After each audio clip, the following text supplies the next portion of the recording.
کسی بھی کام میں جتنا زیادہ انتظار و تاخیر کریں گے آپ کے لیے باہر نکلنا اتنا ہی مشکل ہو جائے گا۔ یعنی انسان کو آج کا کام کل پر چھوڑ دینے کی عادت کو چھوڑ کر خوش اسلوبی سے کاموں کی سر انجام دہی کو اپنا نصب العین بنانا ہوگا۔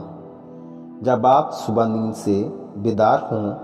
تو اپنا موبائل چیک کرنے کی بجائے اپنے روزمرہ کاموں کو اہمیت دیں تاکہ آپ کامیابی کی راہ پر گامزن ہو سکیں۔ بڑے منصوبوں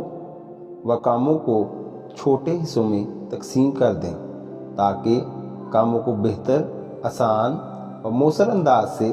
سر انجام دیا جا سکے، اور اس عمل سے آپ بڑے کام کے باعث پیدا ہونے والی سستی سے بھی بچ سکیں گے، کیونکہ اکثر بڑا کام دیکھ کر انسان جب سستی کا شکار ہوتا ہے تو اس کو پورا کرنے کا ارادہ چھوڑ دیتا ہے۔ زندگی میں کامیابی کے لیے ضروری ہے کہ آپ ہر آدھا گھنٹہ کام کرنے کے بعد کم از کم 5 منٹ خود کو آرام کرنے کے لیے دیں، کیونکہ اس سے انسان تازہ دم محسوس کرتا ہے اور اس کی کام کرنے کی صلاحیت مزید بڑھتی ہے۔